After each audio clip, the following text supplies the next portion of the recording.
Bienvenue à vous qui nous suivez. Dakaractu reçoit pour ce numéro d'entretien le professeur Mamadou Daffé, c'est le directeur général de IDEV, IC, Ingénierie et Conseil, mais également le président de l'APIX, une association qui regroupe les professionnels de l'ingénierie ici même au Sénégal. Avec lui, donc, on va faire le tour de la question d'ingénierat au Sénégal. Professeur Daffé, bonjour. Bonjour.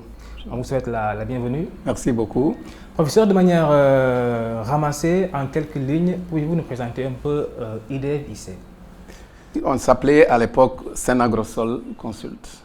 Senagrosol Consult parce qu'on avait choisi à l'époque de travailler dans l'agriculture. Globalement, les infrastructures hydro-agricoles, tout ce qui est ressources foncières, tout ce qui est ressources naturelles en général. Alors, vous savez, un pays se construit sur la base d'un certain nombre de projets, notamment d'infrastructures, pour pouvoir se développer. Donc, c'est en prenant conscience un peu de cette nécessité que nous nous sommes retrouvés pour créer Senagrosol à l'époque. Alors, depuis lors, évidemment, nous avons fait du chemin. Alors, de quoi il s'agit, c'est que à l'instar un peu des pays européens, des pays du Nord en général, il faut qu'au niveau africain, au niveau sénégalais en tout cas en particulier, mettre en place des structures indispensables à l'évaluation des projets, à leur formulation, à leur conception.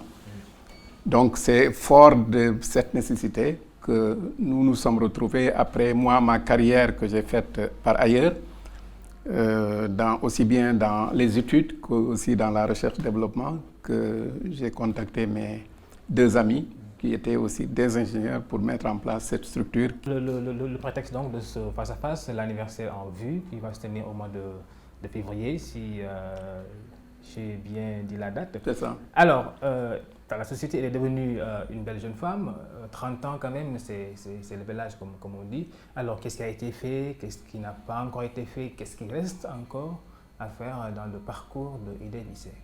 Nous sommes passés un peu de l'âge jeune, l'âge adulte aujourd'hui. Alors, disons si nous devons segmenter un peu ces 30 ans d'âge de IDEV, c'est qu'on peut distinguer trois grandes étapes. La première étape, c'est 10 ans. C'est un peu l'étape, j'allais dire, motivation, pourquoi, j'ai dit tout à l'heure pourquoi on a créé IDEV. Mais c'est surtout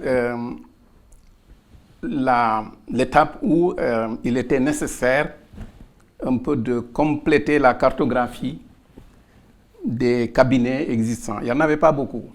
Maximum peut-être en 86.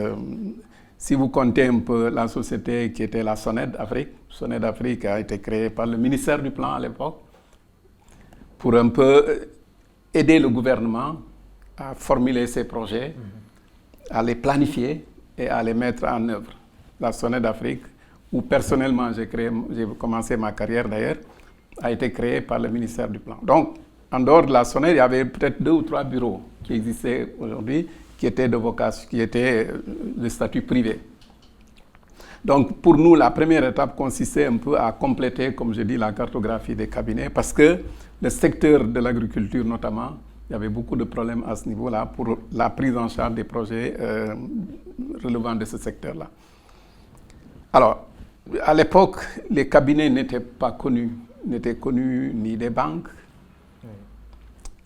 ni même des autres entreprises d'une autre catégorie, ni de l'administration fiscale, ni à la limite de beaucoup d'autorités de direction qui sont en charge des secteurs.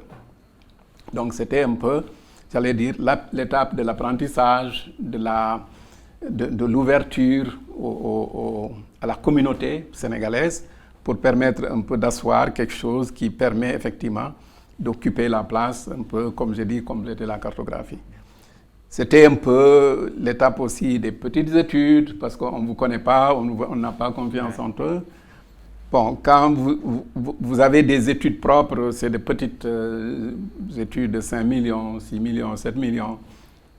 Ensuite, quand vous dépassez ça, c'est parce que vous êtes en sous-traitance avec d'autres cabinets plus importants, notamment européens, qui viennent un peu vous porter. Et puis, bon, petit à petit, on commençait un peu à occuper notre place pendant 10 ans. C'était extrêmement difficile parce que, en plus, quand vous commencez, comme nous, on a commencé avec 500 000 francs de capital à l'époque. Bon, vous allez me dire, peut-être c'était beaucoup, mais à la limite, c'était rien, puisque quand vous allez chez le notaire, vous créez la société, on vous restitue à peine 200 000. En fait, vous fonctionnez sur la base de vos activités. C'est ça qui s'est passé. Donc, c'était un peu l'étape, un peu, j'allais dire, de mise en place, un peu de réflexion, etc., etc. Alors, jusqu'en 1995, alors, après cette première étape, c'est l'étape que j'appelle de la consolidation. De 1995 jusqu'en 2015, bon, on commençait à être connus. Le cabinet a été connu, on a travaillé dans beaucoup de domaines, hein, des ressources naturelles, aux études d'ingénierie sociale, aux infrastructures de pistes rurales, et ainsi de suite. Donc là, les choses commençaient à se conforter davantage, d'autant que nous avons une meilleure ouverture, hein, vers l'extérieur.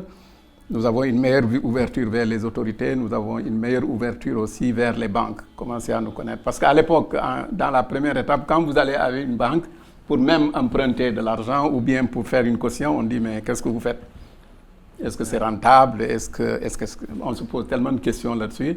Bon, donc, à partir de la deuxième étape, effectivement, bon, on commençait à se faire connaître.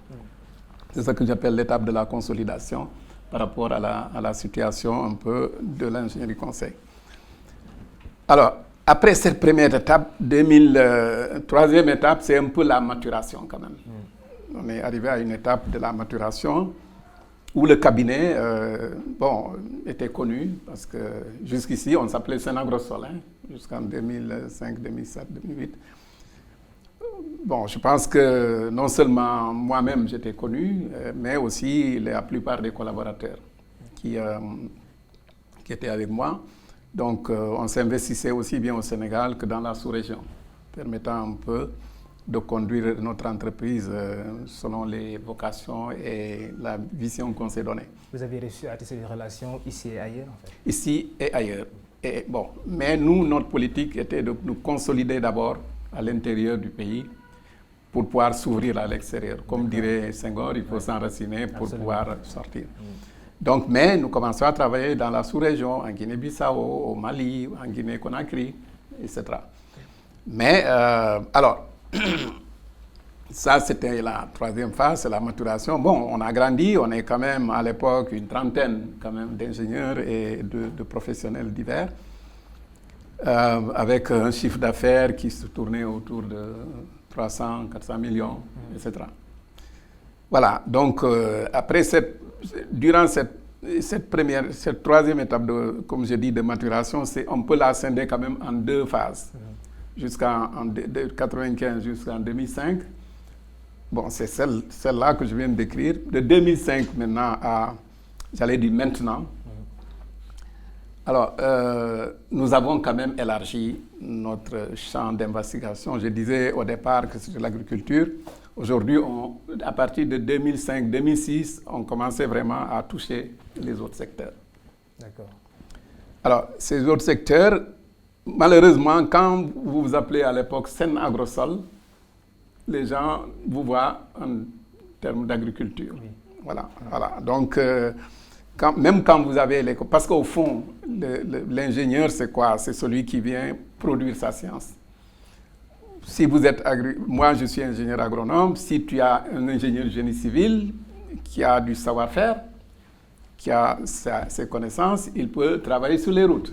Mais quand tu t'appelles comme tu t'appelles, les gens te mettent toujours dans un... Donc, c'est fort de ce constat que nous avons décidé en 2009 de changer de dénomination pour devenir IDEV-IC, qui est un nom neutre qui peut travailler partout. C'est la raison pour laquelle nous avons changé de nom pour disons, faire taire un peu le préjugé de nom qui nous suivait partout. Alors, est-ce que depuis ce temps, disons, la donne a changé dans le bon sens? Oui, la donne a fondamentalement changé parce que d'abord, bon, on a profité de ce changement-là pour augmenter notre capital.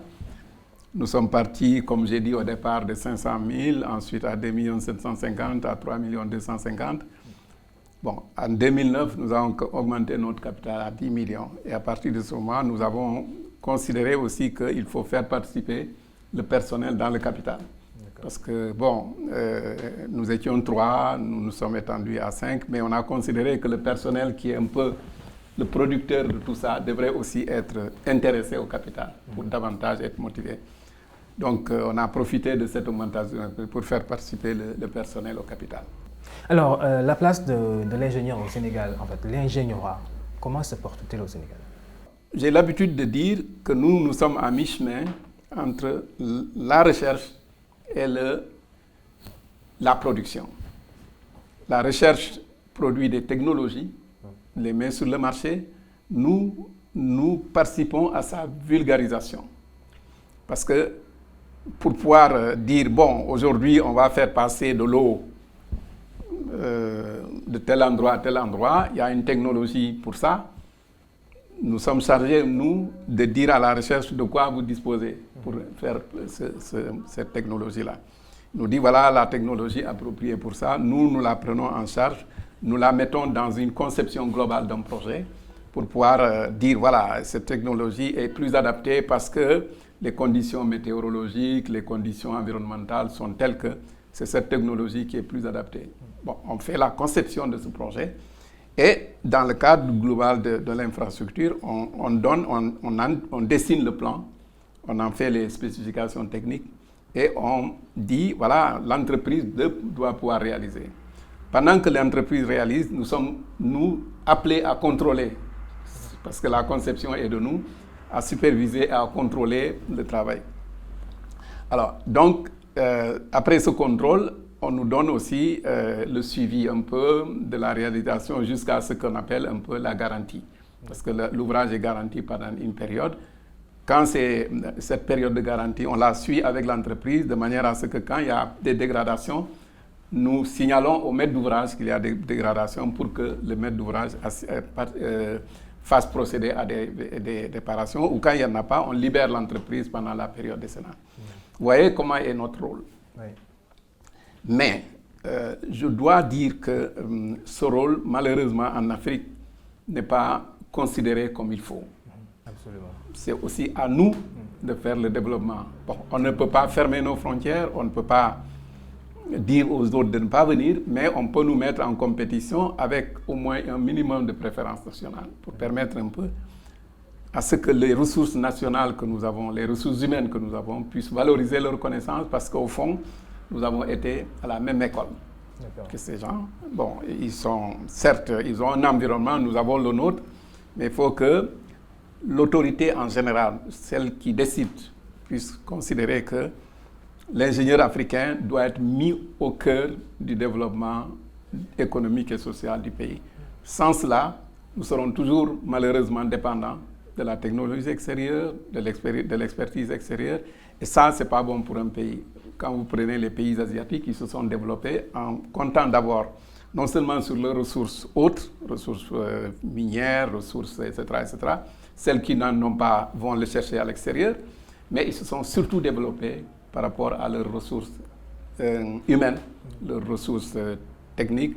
Et je crois qu'on en a toute la capacité nécessaire. Il faut simplement que l'autorité nous fasse participer à ce processus-là. Alors vous prenez la promotion de l'expertise locale. Alors vous êtes regroupé en association, certainement pour mieux défendre vos intérêts. Exactement. On a pris conscience que si on se regroupe quelque part et qu'on mette sur la table un peu nos intérêts, peut-être que c'est plus facile de se faire entendre de ceux qui doivent nous entendre. C'est ce qu'on est en train de faire. Mais je dois dire que cette première étape, ça c'est l'étape de la consolidation. Je dois dire que, disons qu'on n'a pas trouvé nous-mêmes la spontanéité. C'est les bailleurs de fonds le plus souvent. On a deux exemples comme ça. Dans un premier temps, c'est la Banque mondiale qui est venue un peu dire, bon, il faut renforcer les capacités des ingénieurs africains parce que ça commence à se développer à partir des années 90. Ensuite, c'est la France qui est venue, bon, pour dire, bon, écoutez, si vous voulez vous regrouper, nous sommes en mesure de vous aider. Donc, ils ont même mis des financements à notre disposition. Nous avons créé deux associations, bon, qui, comme quand vous n'avez pas besoin de poissons qu'on vient de vous l'offrir, ou quand vous n'avez pas besoin de quelque chose, on vient vous l'offrir. En tout cas, même si vous en avez besoin, mais vous n'en avez pas exprimé clairement le besoin, bon, on vient vous aider. Ça, c'est comme n'importe quel projet. Ces deux associations sont mortes d'elles-mêmes. C'est en 2000 que nous-mêmes, nous avons pris conscience qu'il faut qu'on se retrouve ensemble. Alors, c'est pour ça que nous avons formé l'association des professionnels de l'ingénierie conseil qui s'appelle APIX. Et puis, bon, depuis lors, on a développé un certain nombre d'actions. On a un plan d'action qui se déroule sur 3 ans. Dernièrement, il y a eu un renouvellement de bureau. Le même bureau a été reconduit pour avoir l'objectif de former l'ordre des ingénieurs conseils. Alors, nous avons considéré que cette association était un peu un des outils de promotion de notre profession. Pour cela, on a pris un certain nombre d'initiatives. Nous nous sommes ouverts vers le PSE, le plan Sénégal émergent. Nous avons tenu un séminaire sur ça pour voir un peu quel est le rôle et la place des ingénieurs conseils dans la mise en œuvre du plan Sénégal émergent.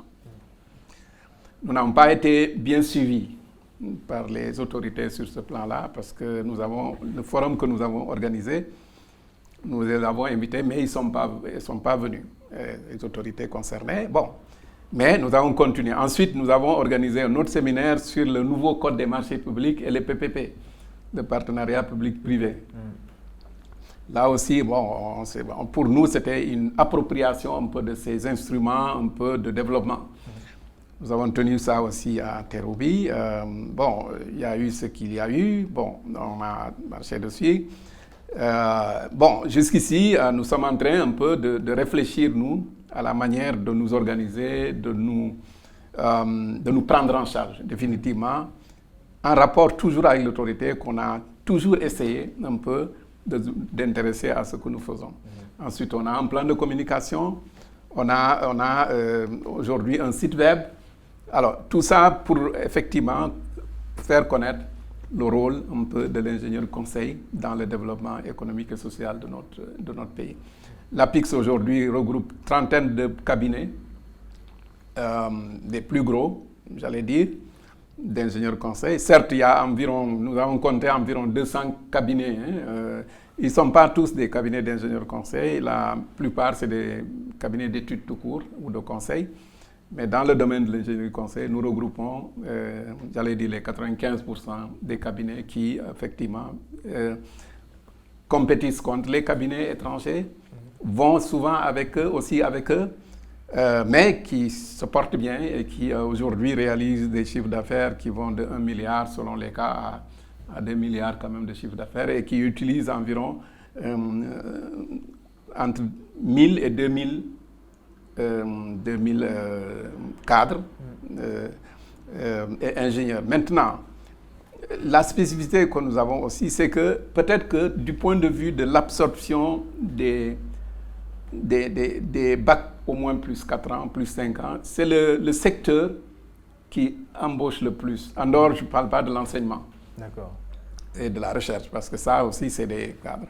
Donc, de ce point de vue, par rapport à une entreprise de travaux, bon, quand l'entreprise a son ingénieur, ses ingénieurs, à côté, il y a beaucoup de techniciens ou d'ouvriers.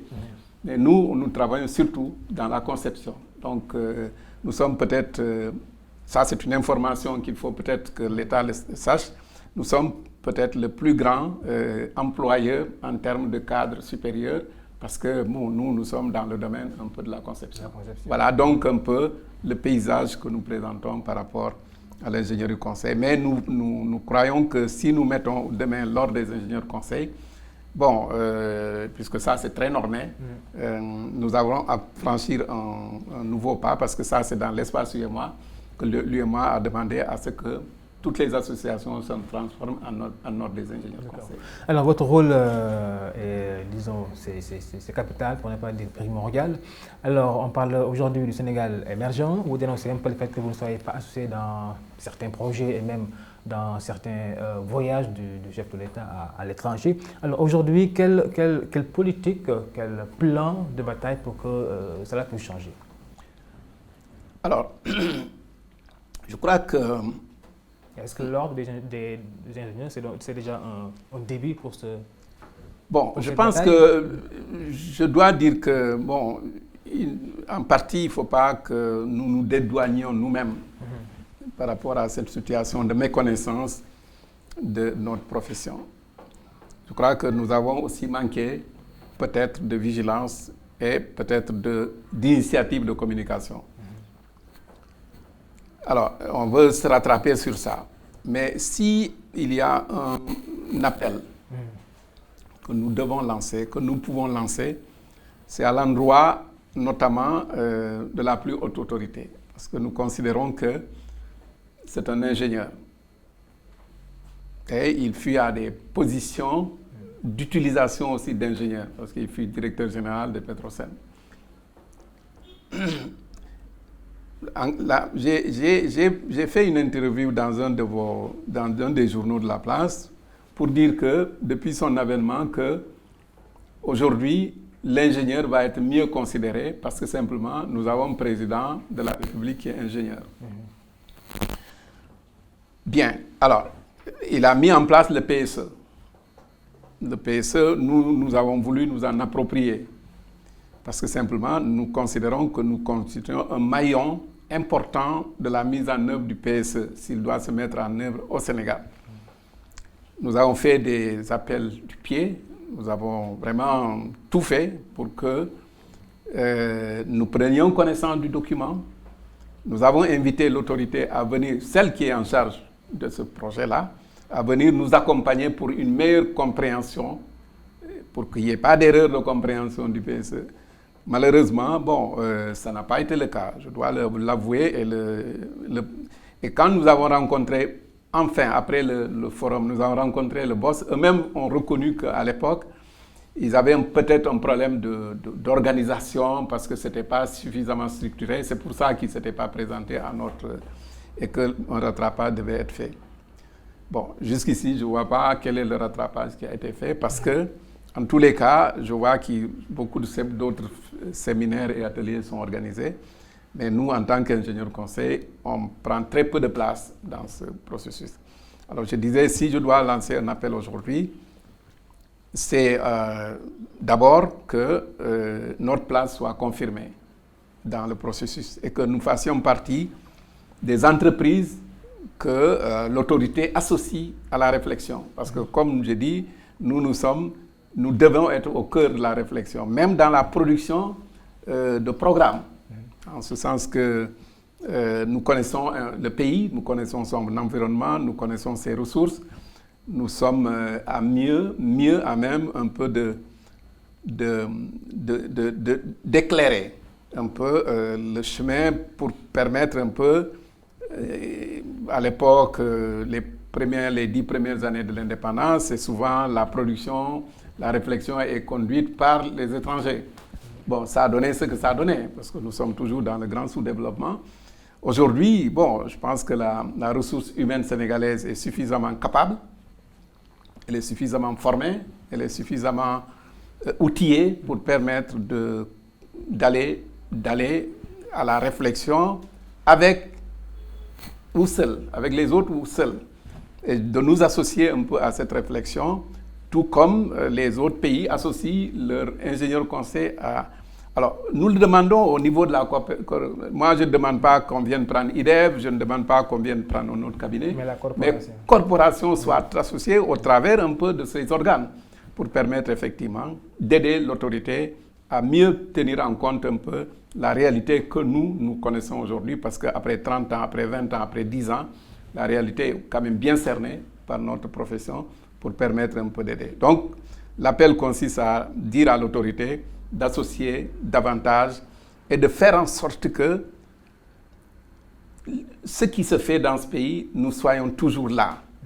Je ne dis pas qu'on prenne tout, mais qu'on prenne une grande partie. Parce qu'ailleurs, c'est comme ça que ça se passe. Absolument. Vous ne verrez pas les cabinets sénégalais compétir, même être sur des shortlists, ni au Maroc, ni en Algérie, très peu en Tunisie, très peu dans le Maghreb. Alors qu'aujourd'hui, quand vous regardez la liste des cabinets de ces pays, dans ce pays-là, ce sont les plus grands concurrents des cabinets sénégalais. Alors, moi, je ne dis pas qu'il faut nécessairement qu'on donne tout aux Sénégalais, mais qu'on donne la grande partie pour permettre un peu d'investir dans ce pays, parce que nous, on investit qu'ici. Nous n'avons pas d'autres pays. On investit tout ici, on forme les gens, on recrute. Aujourd'hui, IDEV, nous sommes quand même à 46 agents permanents, avec des contrats. Et bon an, mal an, on fait travailler au moins 150 à 200 agents par rapport aux prestataires que nous prenons, par rapport aux consultants que nous prenons par ailleurs dans nos différents chantiers.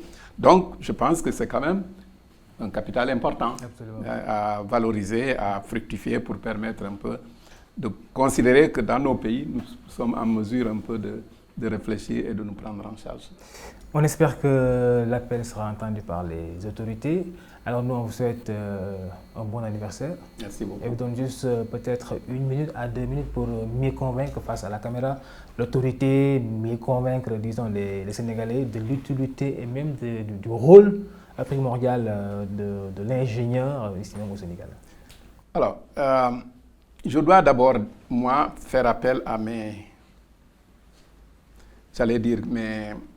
collègues, les autres directeurs des cabinets. Je leur demande d'abord de nous retrouver, de consolider ce que nous avons ensemble, nos intérêts. Et que si nous nous retrouvons dans ce cadre-là, il est plus facile d'aller vers l'autorité et de le convaincre de l'importance de notre situation, l'importance de notre savoir-faire et l'importance de nos connaissances. Mais tant que nous sommes dispersés, tels que nous sommes dispersés, ou on a tendance à se disperser, chacun va chercher, comme on dit, se débrouiller pour trouver des marchés, on aura du mal un peu à asseoir un peu notre j'allais dire, crédibilité, alors qu'aujourd'hui, c'est l'union qui fait la force. Alors, mon appel s'adresse d'abord à notre propre communauté pour dire, sans une unité un peu de travail, de réflexion, et j'allais dire, entre guillemets, de bataille, il est difficile pour l'autorité de nous connaître. Alors, maintenant, ensuite, l'autorité, je lui demande un peu d'ouvrir ses portes à notre profession. Et que cette profession, sans elle, aucun programme, aucun projet, aucune infrastructure ne peut valablement se mettre en place. Il ne faut pas qu'on nous dise que nous ne sommes pas agressifs. Au fond, à l'époque, moi je me rappelle, quand Bush partait en Irak, après la victoire contre Saddam, il est parti avec ses entreprises pour prendre le pétrole qu'il y a là-bas, pour se faire du pétrole. Aujourd'hui, moi je demande personnellement au président, en allant à l'extérieur, qu'il contacte notre profession, notre corporation, pour permettre un peu de lui donner la délégation qui doit l'accompagner en vue des relations à tisser avec non seulement les autres entreprises de ces pays-là, mais aussi surtout à ce qu'ils participent un peu à notre promotion auprès un peu des autres autorités qu'ils rencontrent pour permettre un peu effectivement de mettre en place un noyau des champions un peu dans les différents secteurs. Nous voulons aussi des champions au Sénégal en ce qui concerne l'ingénierie conseil, comme il doit y avoir des champions dans les travaux, dans les huileries, dans les industries, etc. Je pense qu'il en a probablement la volonté, mais je pense qu'il faudrait simplement que cette volonté soit confirmée et affirmée auprès de ceux qui sont avec lui pour permettre un peu de l'accompagner un peu dans ce processus. Voilà un peu ce que je voulais dire. Et puis bon, dans le processus un peu d'organisation de ce 30e anniversaire, nous allons davantage un peu aller communiquer pour permettre un peu de mieux asseoir un peu et de mieux baliser un peu le chemin sur lequel nous comptons nous trouver. Je vous remercie. Merci, professeur. Merci. Alors, Dakaractu recevait le professeur Mamadou Daffé, directeur général IDEV, Ingénierie Conseil IC, également président de l'APIX, une association qui regroupe les professionnels de l'ingénierie au Sénégal. Dakaractu vous donne rendez-vous prochainement dans ces antennes. Merci d'avoir suivi.